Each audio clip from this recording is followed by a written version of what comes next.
안녕하세요, 정도입니다. 반갑습니다. 제가 오늘 그 단타로 추천드렸던 7월 2일날 추천드렸던 이 엘프라는 종목에 대해서 제가 말씀드릴 건데요. 이거 분명히 제가 3일 안에 간다라고 해서 제가 추천드렸잖아요. 가격이 203원 이하 요 가격에서만 잡으시고 185원 밑으로 떨어지면 요 라인 밑으로 떨어지면 그냥 손절하시라. 그리고 목표가는 250원에 걸어놓으시라 하셔갖고 제가 3일 만에 이틀이죠. 2일 지난 이 시점에 지금 수익권 체결되셨을 겁니다. 250원 딱 25% 정도 수익 드셨을 건데 시장 어려울 때는 확실한 것만 강한 종목만 치고 들어가야 돼요. 이게 시장이 어렵지 않을 때 뭐 비트코인이 상승세로 돌아섰을 때는 모든 종목이 차트 모양을 잘 만들고 갑니다. 그런데 시장이 어려울 때는 정말 가는 종목들만 이렇게 보시게 되면 이 차트 보면서 제가 조금 말씀을 드릴게요. 여기 보시게 되면 이게 51선이에요. 항상 저는 이제 15일선하고 51선 이렇게 체크를 많이 해놓고 하는데 주식은 사실상 뭐 21선, 61선 이렇게 설정해서 진행하시는 분들이 많아요. 그런데 이 코인 같은 경우는 기본적으로 15일하고 50일 세팅합니다. 그런데 이것도 조금 안 맞을 수가 있어요. 왜 그러냐면 코인은 24시간 쉬는 날 없이 돌아가요. 그렇기 때문에 주식하고는 완전히 틀릴 수가 있습니다. 15일선이라고 하면 2주예요, 2주. 보통 21선이 이제 한 달 기준으로 영업일이 20일이니까 이렇게 세팅을 하고 하는데 15일선, 51선 세팅하고 그 위치상으로 움직임이 나올 때 들어가는 게 좋습니다. 이게 골든크로스가 여기서 한번 나왔잖아요. 물량 돌파하는 시점에 거래량이 조금 나왔단 말이에요. 그러고 나서 제가 이날 드린 겁니다. 왜? 안착해서 무너지지 않고 있으니까 이거는 3일 안에 가겠구나 해서 제가 이 시점에 추천을 드렸죠. 제가 이제 카톡 보내드린 것도 이제 보여드릴 수 있는데 여기 203원 이하에서 매수 잡아서 올라갈 때 걸어두셔라. 항상 코인은 걸어두셔야 돼요. 올라갈 때 절대 못 팔아요. 실시간으로 내가 24시간 다 볼 수 있는 게 아니기 때문에 요것도 보시게 되면 요 바닥권에서 아예 무너진 이 바닥권에서 지금 움직임이 좋게끔 올라오고 있었기 때문에 한 번은 뚫겠거니 제가 여기까지는 보였지만 280원, 90원까지도 보였지만 지금 시장 상황이 좋지 않기 때문에 거기 목표가까지 가지 못한단 말이에요. 그래서 저는 빠르게 먹고 나오게끔 250원에 제가 세팅을 해드렸습니다. 제가 카톡 여기 발송해드린 거 보이시죠? 여기 이렇게 해드렸는데 여기 무료 추천주 203원 이하 엘프 7월 2일날 이렇게 추천드렸습니다. 이런 식으로 저희가 추천을 드리고 있어요. 추천드리고 있는 거는 무료로 저희가 진행해드리고 있으니까 시장 어려울 때 같이 도와가면서 진행해야 됩니다.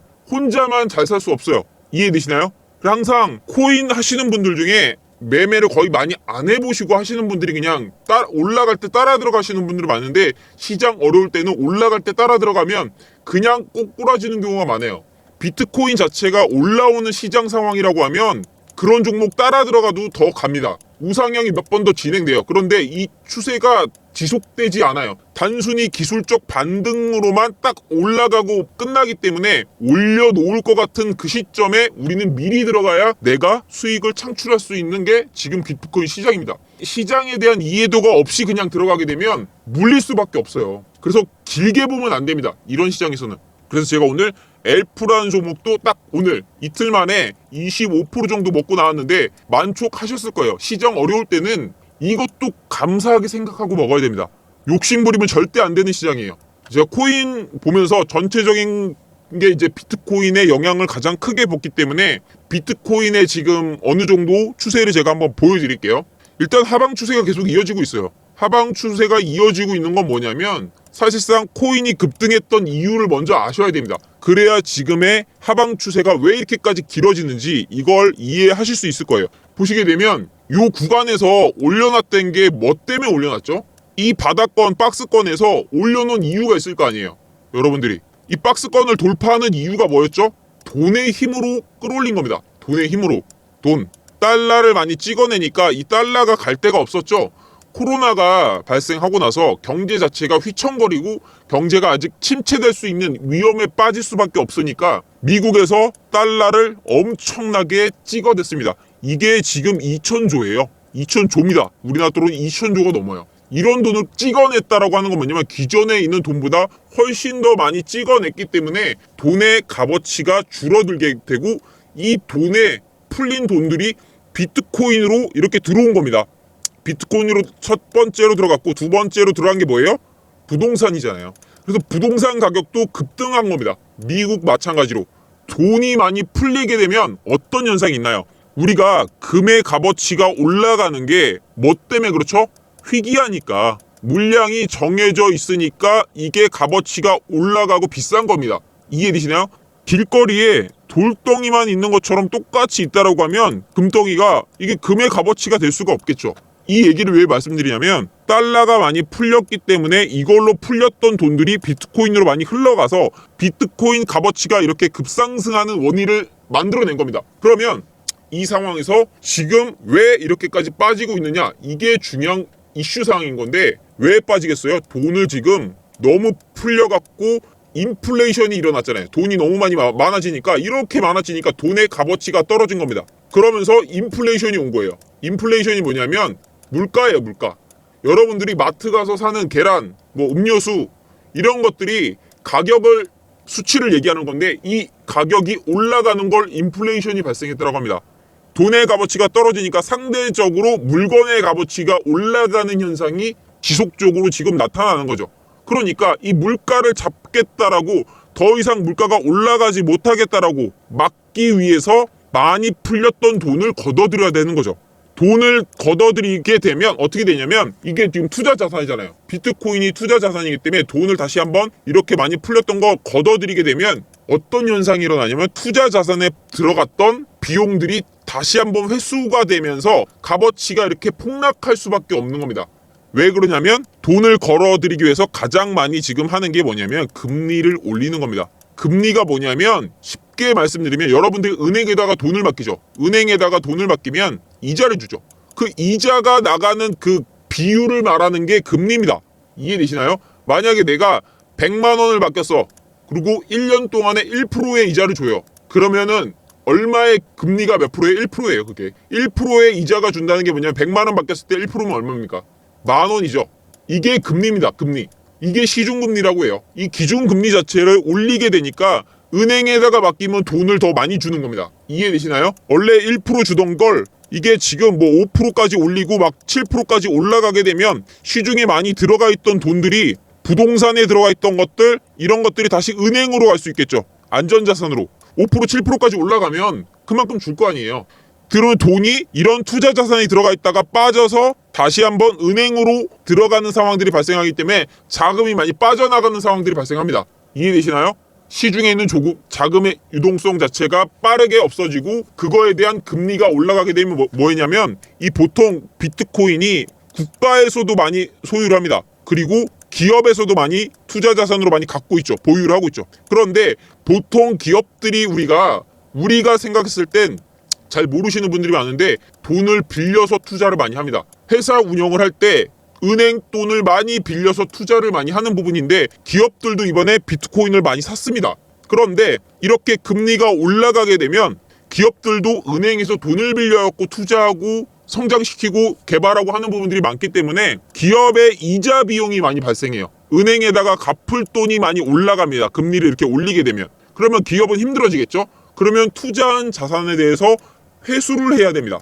현금성이 높은 부동산이나 이런 건 쉽지가 않으니까 이렇게 비트코인이라든지 투자했던 자산에 대해서 빼서 이거 이자 돈을 올라가는 걸 갚아야 되는 상황들이 발생할 수 있어요. 그러면 어쩔 수 없이 얘네가 물량을 빠지게 되어 있죠. 이런 투자 자산에서. 부동산도 마찬가지죠. 근데 부동산은 한꺼번에 팔기가 쉽지가 않아요. 현금으로 바로 바꿀 수 있는 비트코인이나 이런 가상화폐에서 투자했던 자산들이 빠져나갈 수밖에 없는 겁니다. 그러면 이렇게 하락세가 계속적으로 발생하는 건 가장 중요한 게 지금 인플레이션이라고 할 수 있어요. 물가가 올라가는 걸 막지 못하면 파산이 나거든요. 만약에 예를 들어서 지금의 물가보다 50% 이상이 더 올랐어요. 그러면 어떤 현상이 일어나냐면 가정이 다 파괴됩니다. 웬만한 가정들은 파탄나요. 경제가 파탄나기 때문에 경제 자체가 돌아가지 않는 상황들이 발생하기 때문에, 그러면 그 나라는 죽습니다. 엄청난 인플레이션이 더 크게 발생할 수밖에 없어요. 왜? 국민들이 다 포기를 하니까요. 이해되시나요?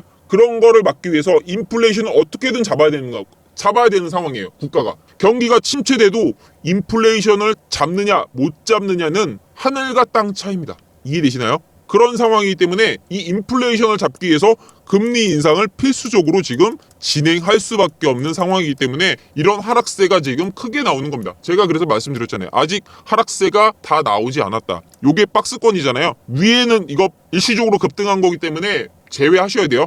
그러면 이 박스권까지 내려올 수밖에 없다라는 거예요. 이해되시나요? 그러면 여기가 2천만 원입니다. 하락세가 2천만 원까지는 분명히 내려올 수밖에 없는 위치에 있기 때문에 여러분들이 지금 2,500만 원대에서는 적극적으로 매수하실 시기가 아니라는 거예요. 이해되시나요? 요거를 알고 가셔야 됩니다.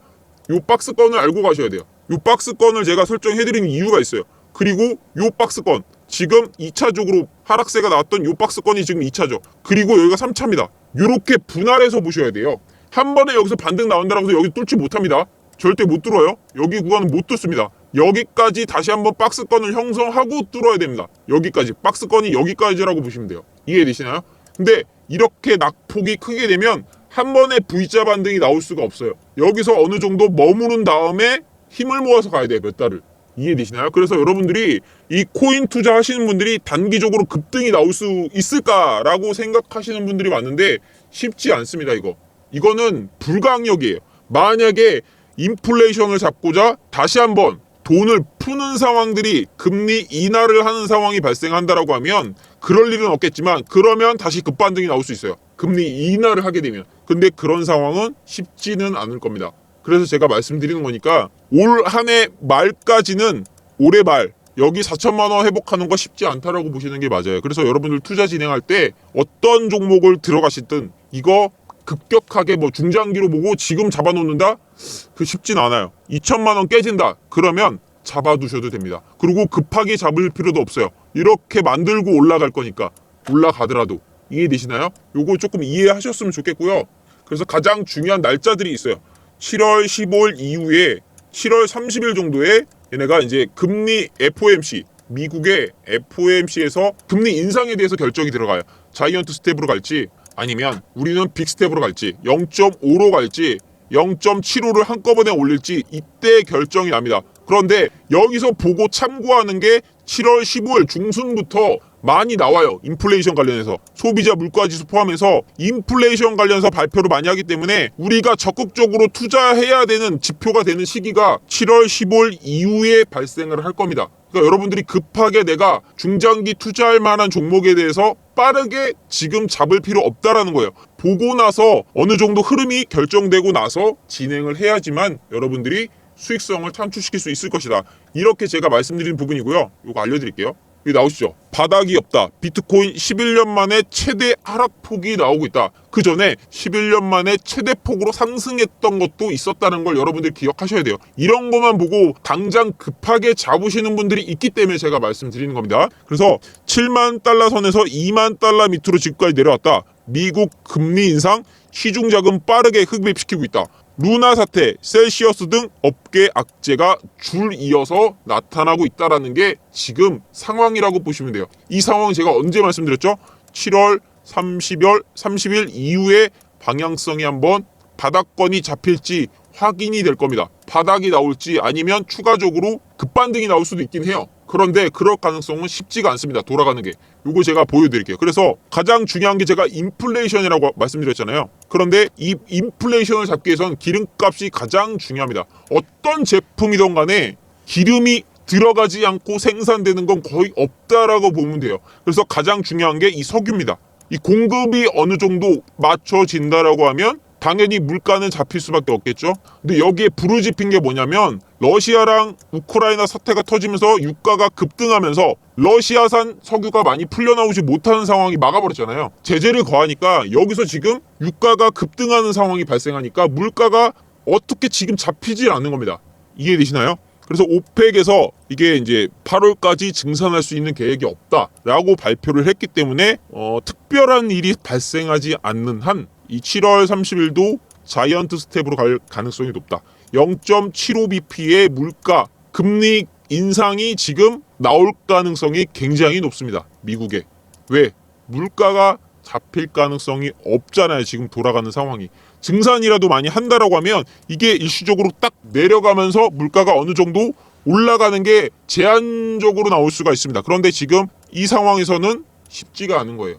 러시아랑 우크라이나만 어느 정도 전쟁만 해결된다라고 하면 이 부분은 빠르게 좋아질 수 있겠지만 지금 돌아가는 상황에서는 그렇지가 않다. 그래서 이 부분을 굉장히 심도 있게 살펴보셔야 됩니다. 물가가 잡히지 않으면 금리 인상을 어떻게 좌지우지할 수가 없기 때문에 그거에 대해서 영향을 크게 받을 수밖에 없습니다. 그거 아셔야 됐고, 그래서 이번에 7월 중순경에 바이든 대통령이 방문할 계획에 있습니다. 사우디에. 사우디가 석유 생산량이 굉장히 많습니다. 그래서 여기 방문을 직접적으로 방문을 해서 미국에서 물가를 어떻게든 잡고자 방문해서 얘네한테 석유를 많이 생산해 라고 얘기를 하려고 지금 7월 중순에 직접적으로 미국 대통령이 방문할 예정이라고 합니다. 이해되시나요? 원래는 앙숙이에요. 사우디랑 관계가 안 좋아요. 사우디의 관계가 미국이랑 안 좋기 때문에 이렇게 방문할 일이 자체 없는데 직접적으로 대통령이 나서서 이거를 어떻게 해결하고자 하려고 하는 부분입니다. 왜 그러냐면 미국의 대통령도 지금 지지도가 바닥까지 떨어졌어요. 인플레이션이 엄청나게 나오는 바람에 국민들이 지지도를 엄청나게 지금 주지 않고 있습니다. 그거에 지금 얘네도 지방선거가 들어가기 때문에 그거에 대해서 지금 굉장히 걱정을 많이 하고 있어요. 선거에서 이기려고 하면 물가를 잡아야 되거든요.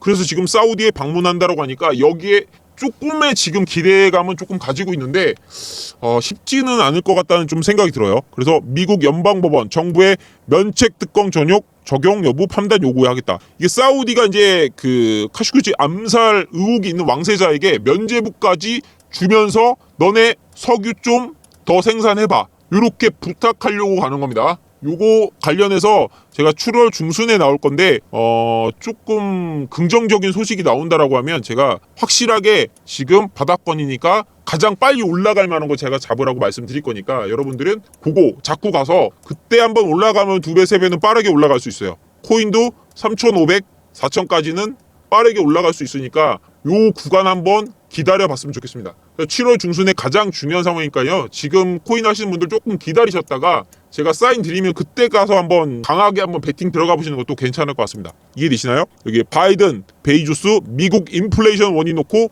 또 온라인에서 설전을 벌이고 있습니다. 누구 잘못이니? 어떤 거에 지금 가장 크게 이렇게 작용하고 있니? 이런 거에 대해서 지금 많이 얘기가 나오고 있기 때문에 미국의 기름값 상승이 주유소 때문이 아니라며 미국 바이든 대통령이 대중을 오도하고 있으며 무엇이 유가를 끌어올리고 있는지 기본적인 이해가 부족하다라고 베이조스가 얘기를 한 겁니다. 이 아마존 창업자예요. 이분이 이거 얘기를 했기 때문에 아마 원래 바이든 대통령이 처음에 5천조까지 돈을 풀겠다라고 했었어요. 근데 조금 지금 돌아가는 상황이 풀 수 있는 이 말이 아예 싹 들어갔거든요. 인플레이션 엄청나게 올라가니까 이 말은 아예 싹 들어갔습니다. 돈이 더 풀리면 난리가 날 거거든요. 그래서 저는 이 부분에서 지금 어느 정도 해결책이 나오려고 하면 7월 중순에 사우디 여기 방문을 해서 해결책을 조금 찾았으면 좋겠다는 생각입니다. 이게 아니면 여기까지 가야 돼요. 베네수엘라 아시죠? 베네수엘라한테 지금 석유나 이런 거 수출 못하게 막아놓으니까 베네수엘라가 세계 강국에서 4위의 강국이었습니다. 그런데 여기가 지금 망했잖아요. 미국이 제재해서. 여기도 지금 석유 생산량이 엄청나게 많은 회사예요. 많은 나라예요. 그런데 못하게 막아갖고 지금 망했거든요. 여기에 대해서 손을 내밀어 준다면 바로 잡힐 수가 있어요. 유가가. 요거까지 한번 갔으면 좋겠다라는 생각이 들긴 하지만 조금 한번 돌아가는 상황 한번 지켜보도록 하겠습니다. 그래서 제가 실시간으로 뭐 수익 바로 볼 수 있는 코인 같은 경우는 제가 보이면 이렇게 단기적으로 뭐 20%든 30%든 한 10%든 이렇게 수익 볼 수 있는 종목은 실시간으로 잡아서 보내드리고 있으니까 여러분들이 보시다가 수익 제가 볼 수 있는 종목은 알려드릴게요. 상단에 전화 여기 보이시죠? 문자 1번만 보내주시면 요건 제가 보내드리도록 하겠습니다. 카톡으로 제가 입장하셔갖고 저랑 소통하면서 실시간으로 수익 볼 수 있는 종목은 제가 드리도록 하겠습니다. 그리고 7월 15일 이후에 급등할 만한 종목 제가 뽑아놓고 기다렸다가 소식 들리는 대로 제가 말씀드릴 거니까 2배에서 3배 딱 먹을 종목들 들어갈 거니까 조금 같이 들어가실 분들은 문자 보내주시면 됩니다. 이해되시죠? 오늘 하루 대박 나시길 기도드리며 제가 코인 시장에서 대박 먹을 수 있는 딱 시간대가 있으니까 그거는 제가 항상 확인해갖고 여러분들한테 빨리 전달해드릴 수 있도록 하겠습니다. 오늘 여기까지 말씀드리고요. 대박 나시길 기원 드리겠습니다. 감사합니다.